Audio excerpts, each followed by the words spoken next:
ये तरीक़ाकार किस हद तक सूदमंद रहेगा, इसी बारे में पूरे कानूनी मंजरनामे में बात करते हैं। हमें ज्वाइन किया है माहिर कानून है अहमद अवैस साहब। अहमद अवैस साहब, बहुत शुक्रिया आपके वक्त का। अहमद अवैस साहब, सबसे पहले तो ये समझाइएगा कि वकला पहले खुद जाते हैं, दरख्वास्त को दायर करते हैं, अभी बातचीत चल रही है, उस वक्त भी बातचीत चल रही थी, आज हामिद खान साहब के तवस्सुत से उस दरख्वास्त को वापस लेने के पीछे क्या मंतिक? बिस्मिल्लाहिर्रहमानिर्रहीम। देखिए, बात यह है कि ये दरख्वास्त जो थी ना, इसमें अभी एक रजिस्ट्रार ऑफिस से एक ऑब्जेक्शन लगा हुआ था मेंटेनेबिलिटी का,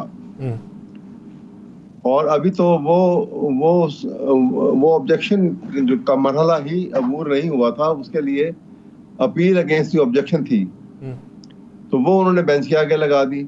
अब क्योंकि ये अब जो बातचीत अब शुरू हुई और मौलाना की भी और पीटीआई की भी आपस में भी और सारा सिलसिला, और आज दोबारा से बैठ रहे थे कि फिर वो उसमें रिवाइज होगा या कुछ होगा, तो वो तो इसका बेस जो था वो पिछला मुसवदा था। तो इस सूरत हाल के पेश नज़र इसको इसलिए वापस ले लिया गया कि एक तो उसके ऊपर वैसे लीगल ऑब्जेक्शन उन्होंने लगाया हुआ था और अपील अगेंस्ट दैट ऑब्जेक्शन थी, फिर मेन दरख्वास्त की बात बाद में आनी थी, तो इस वजह से ये दरख्वास्त जो है इसको वापस ले लिया गया। ठीक। अहमद अवैस साहब, अगर कल इलेक्शन कमीशन ऑफ पाकिस्तान फैसला दे देता है और महसूस नशिस्तें स्पीकर के लिखे गए खत के मुताबिक दे देता है, जिसके कवी इम्कानात हैं, तो फिर आइन कानून क्या कहता है? तो क्या फिर सुप्रीम कोर्ट फौरी तौर पर कोई नोटिस लेगी, क्या करेगी? देखिए, ये आपने जो कहा, ये खदशात जो हैं बड़े कवी शक्ल के अंदर मौजूद हैं।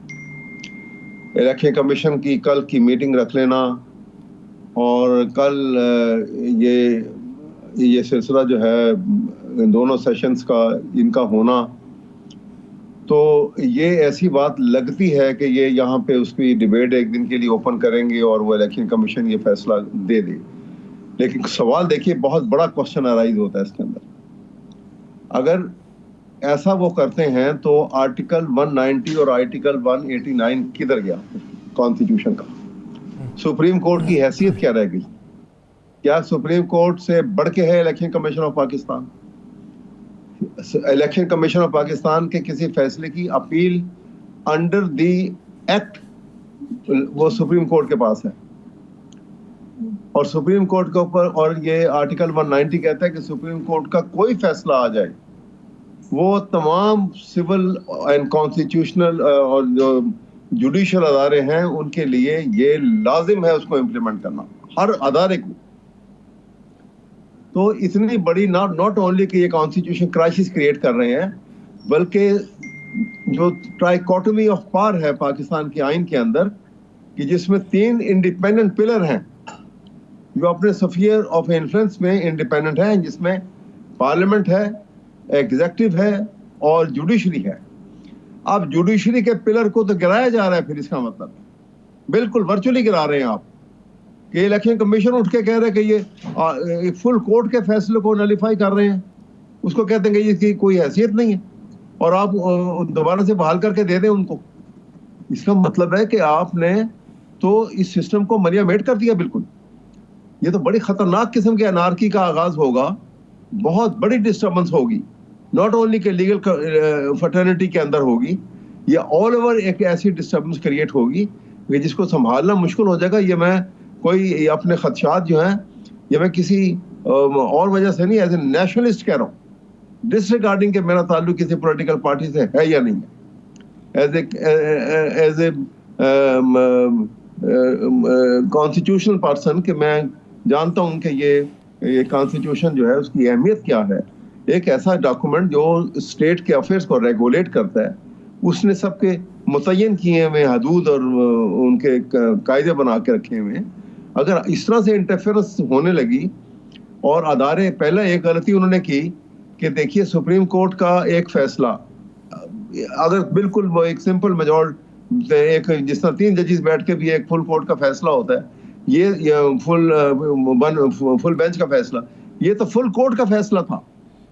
फुल कोर्ट को फैसले को आप सिंपल मेजॉरिटी के साथ एक नया एक्ट बना दें और उसको नलीफाई कर दें आप, अगर ये हो जाए और इसको जस्टिफाई ये समझा जाए कि ये बिल्कुल दुरुस्त किया, पार्लियामेंट को ये अख्तियार हासिल है, तो फिर तो आप टोटल एनार्की की तरफ चले गए।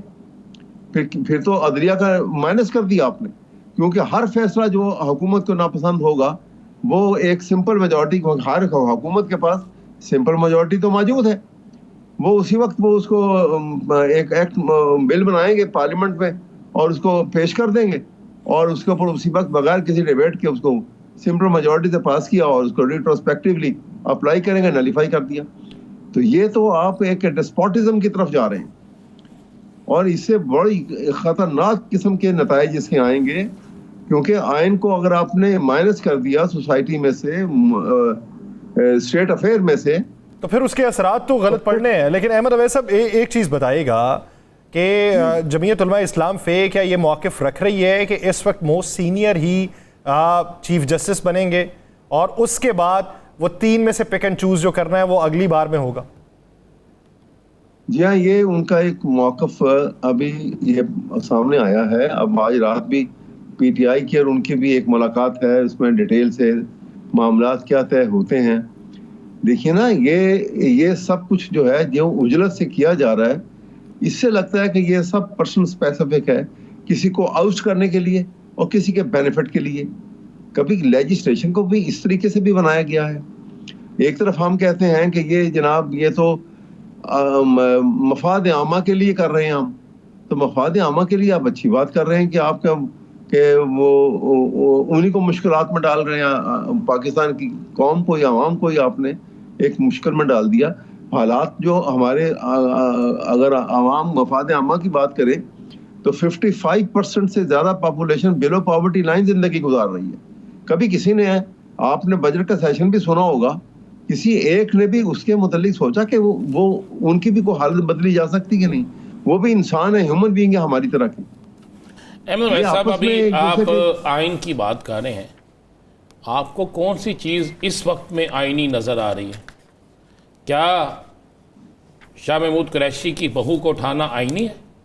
क्या अख्तर मेंगल के 2 सेनेटर्स के हवाले से जो आज मौलाना साहब के सबसे ख़ास आदमी की तकरीर सेनेट में थी, क्या वो आइनी है?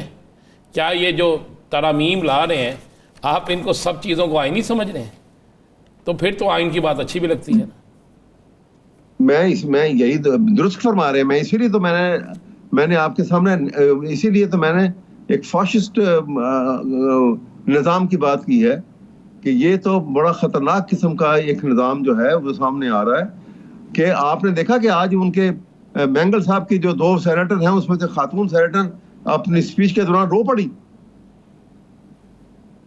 पार्लियामेंट के अंदर, ये सेनेट के आज के इजलास के अंदर, क्योंकि उनके गालिबन बेटे को उठा के ले गए।